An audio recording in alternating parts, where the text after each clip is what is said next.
All right. I need to show you, man. You're still pretty, boy. You're still pretty. Yeah, boy. That's the look. Yeah. Now that's the logo. That hat Yeah. and the glasses. That's you. Yeah. It is, man. That's my. That's your logo, man. Yeah, that's I'm with DarrenMarion.com, man. That's what it is, That's man. all it is. Keep it simple, man. Yeah, you know. Waiting on a couple people to get on.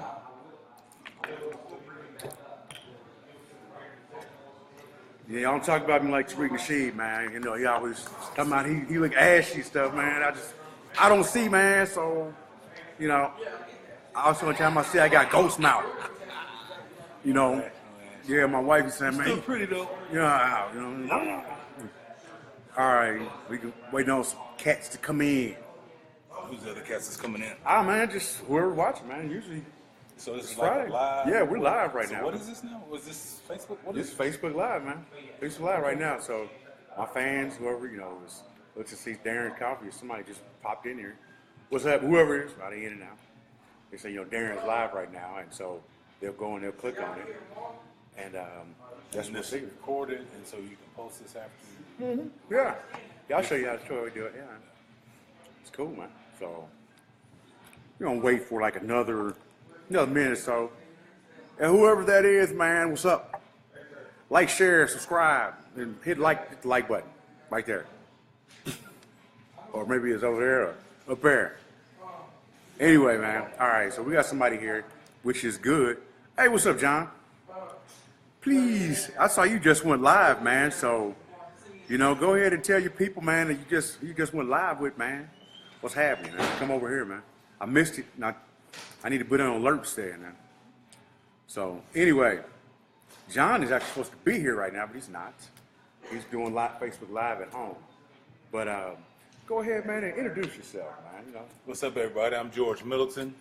I'm here hanging out with a newly acquired friend and resource of mine, Mr. Darian Marion, who happens to be a genius that I just had no idea.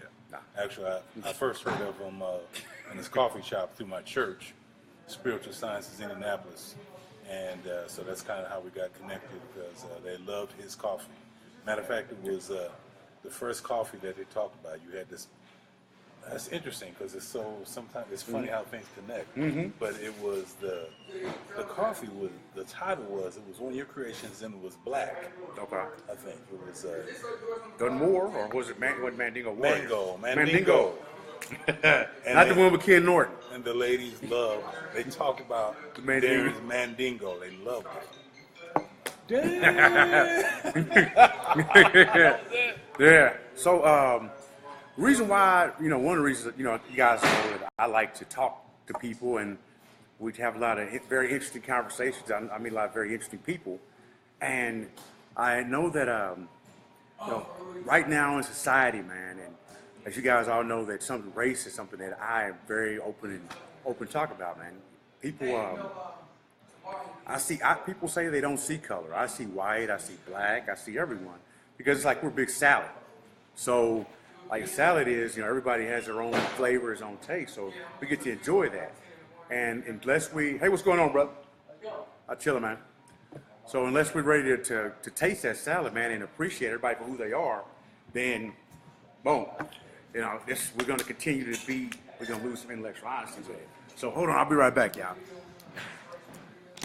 You still chop it up with him, man. Yeah. That's so. This is a hell of a live interview, because he's got to go make some money serving up coffee.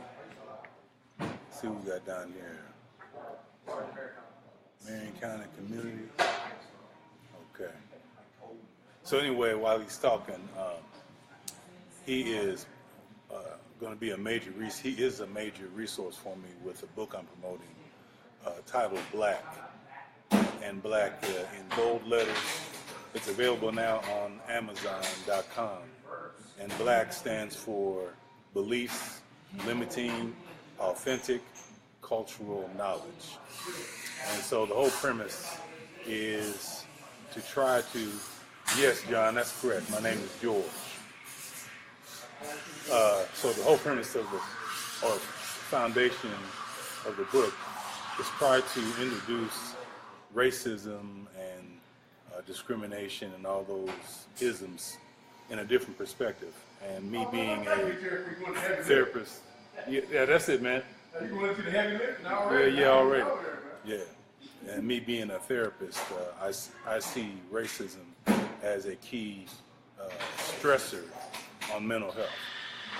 And so my book is aimed at first being able to identify where you are in the race paradigm, and then for you to assess what kind of impact it's having on your mental health. And then solutions to how to combat that, how to be able to counteract those forces. So it's a really interesting read. It's not just about sitting back and having debate as much as it is to be truthful with yourself and how can you adjust your behaviors in a more effective manner. And a lot of that came from just this recent election situation.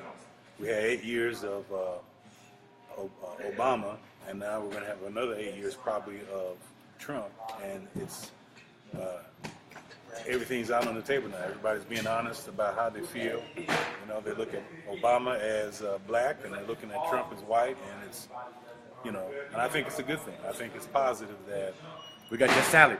yeah, and that we have to start becoming honest about how we really feel about the issues of black and white. Yeah, man. I think it's important.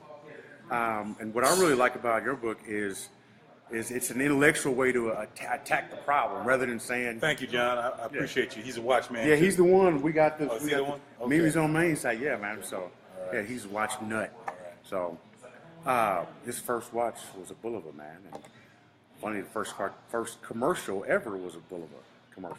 Wow. So I found that out the other day. Yeah, but it's an intellectual way to approach a problem, and it actually addresses it as something that an issue we all have. We all keep it in place, and it's I like to say that it's microaggressions on some side. On something, I don't know if I said that to you the other day. It's like there are microaggressions that a lot of people may not even realize or pick up on. That people on the other side they do see. You know, we feel it. So at the end of the day, everybody's like, man, why is that guy walking around in Cub Foods or in Sam's Club looking so mad? Well, he's got a series of microaggressions that he's been dealing with, man. And until you're able to address that and come up with a real solutions-based thing, then, you know, and that's what I like about it, man. You talk to him a little, like, I don't know how much I missed or what. No, I like that term, microaggression, man. I'm going to put that in the next That's book. cool, man. Yeah, we can have that free, but Yeah, I'm grabbing a few things yeah, off of you know what I'm saying? Yeah. Yeah, but no, microaggression is it because it's just a continued layering on of behaviors, perceptions, policies, things that we just take because that's the way it's always been done, and we don't question it. But then we walk around wondering why, you know, we got high blood pressure. Yeah. Hey, D, we going All right, man. Well, see, okay. Lloyd wants to see all of you, dog. Is that better? All right. Okay. All right, cool. So they want to see the big fella. Nah, man. Yeah, man. You can see But yeah, so all those things stack up over time. And in my work, I'm in the court system. I'm in family court. I'm in the Department of Child Services, and I see you can see the color line in those arenas. You can see the problems delineated by color. So when you have that level of problems directly correlated with the color line, you got to at least stop and ask some questions. You know, is there some connection there? You know, and so that's really what my book is aimed at doing. It's not about having a right or wrong answer.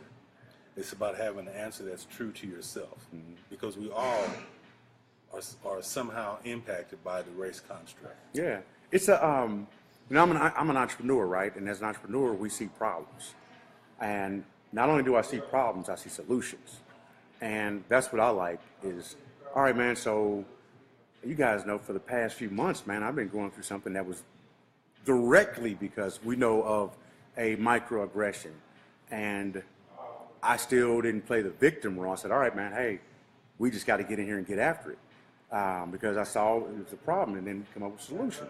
So that's what I like, man. We see the problem now. We know it's a problem, and now we need to come up with a solution. And I know you're going to be doing when really is your book going to be coming out, man? I mean, it's out now? The book is out, but I haven't really done that. I kind of pulled the cart before the horse because this is my first attempt at writing a book. And so Darren is hipping me to how things are really done from a marketing and media perspective. So I went forward, but he's backing me up a little bit and putting me in the right track. So I'm really appreciative of your services, man. No, man, hey, man, I really appreciate, man, what you're doing. I mean, because as soon as I was like, oh, man, yeah. Yeah. It's like, yeah, so it's something that I know that I like to address issues, man. And so I'm finding Darren an invaluable You're right, Lord. resource. Plus, his coffee's great. Yes, that's true. As a woman, gender is part of it. Exactly. I mean, it's the same. It's the same thing because the book does really address things from all of those perspectives because it's really not about a person's outer appearance. Yeah. I mean, he had a section in the book, he was talking about people from Venus.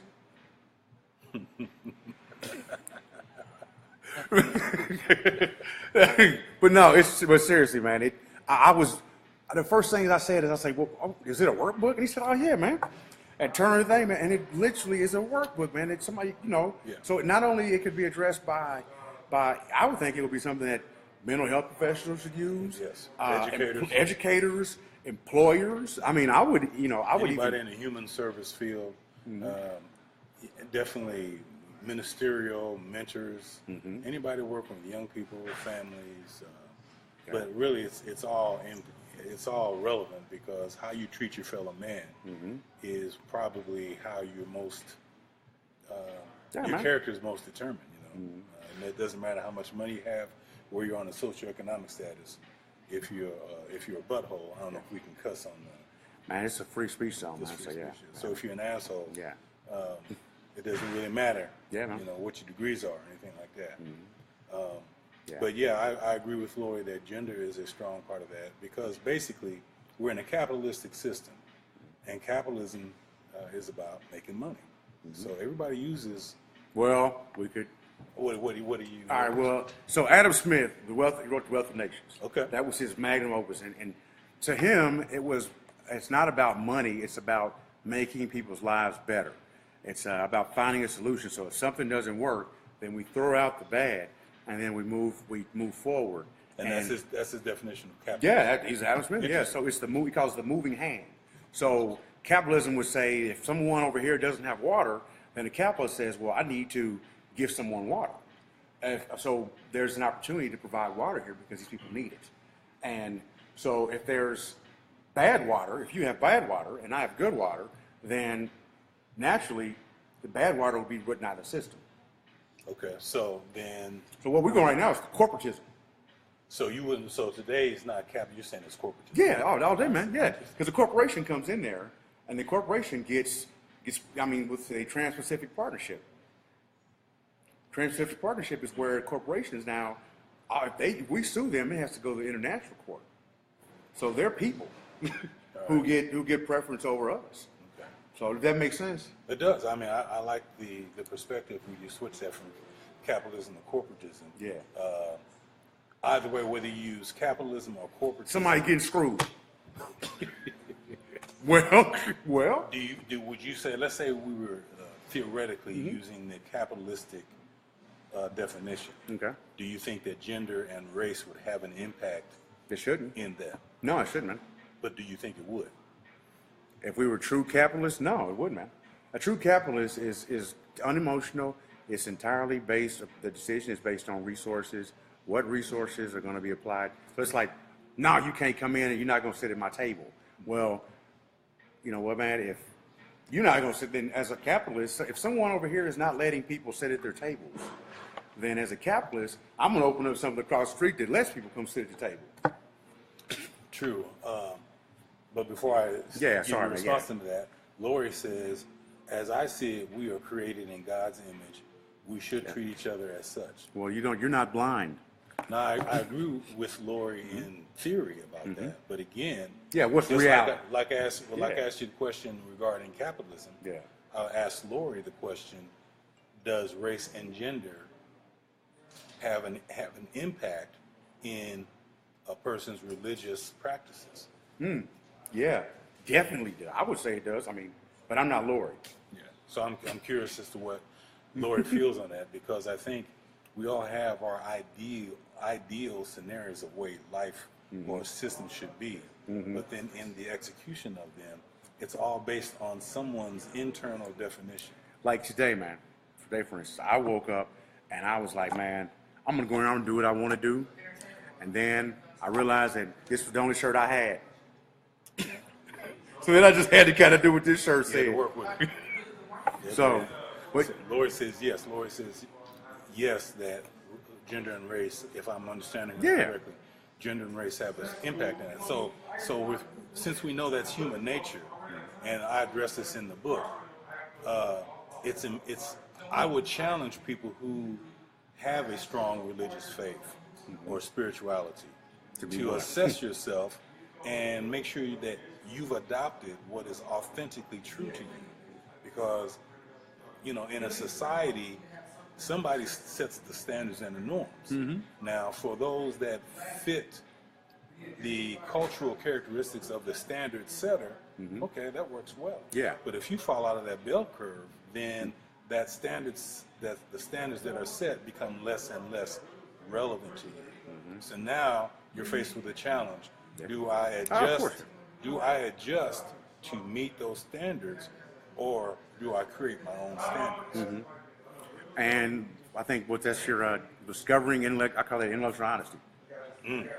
So if you're Give that definition of it. intellectual honesty, Yeah, give that definition. definition to me of intellectual honesty is just as you said. If something is true and you know in your heart to be true, like if I'm driving down the street, I always say people who drive pickup trucks just help everybody. But if I'm driving down the street and I see someone that might be pulled off in the side of the road, and I see like their car is almost in a ditch, and I see somebody that looks stressed out, I'm going to stop and help that person. I'm not going to tell myself, oh, well, they'll be okay. Somebody else is going to help solve the problem. I'm not going to say, oh, well, if I see somebody who's out here and they look thirsty and they want something to drink, and I'm not going to say to myself, oh, well, I don't know this person, they're outside, I'm going to give them something to drink. I'm going to be truly honest with myself and try to put myself in that person's shoes and then match it up against what I believe to be my moral Compass. compass. Yeah, there you go. That's the word, compass. And at that point, like on the wall right here, we have, the window. We have I believe that life's line is straight, and then you have different. You go left or to the right. Well, sometimes I drove the sailboat on there because I said sometimes you get a little too far, so you got a sailboat, and that gets you back to your line. So if I believe that innately we are all good people. I look at every human being as someone who is I look at people just like that little baby. It comes out, and that little baby that's sitting in the incubator, I see everyone just like that.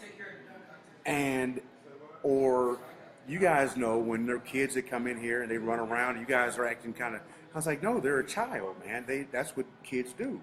That's what babies do. They don't understand.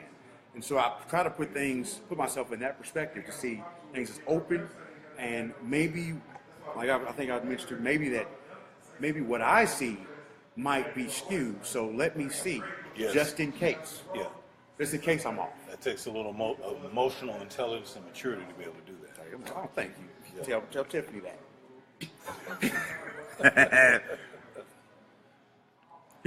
Well, yeah, hey y'all. So we gotta go. Yep. But I'm gonna put a link to his Facebook page on there. Please, go like his page. We're gonna be doing some a book signing, and I also want to do a workshop or maybe read a chapter or something out of it, man. Yeah. Right on, man. You know what I'm saying? April. Woo! There you go. That's called honesty. Community culture, a positive one. And like I always say to you guys, my goal is not to be the coffee shop guy that's in the community. My goal is to be the community guy that happens to have a coffee shop. So y'all know that I'm here for the community. I told you guys that I'm not going anywhere because I'm here for the community. So you know what, man? Community, let's be a community. That's what's up, man. Right on, man. That's what's up. Thank you, man. No, it's all good, man. Peace. Thanks for hanging out, everybody. Yeah, peace.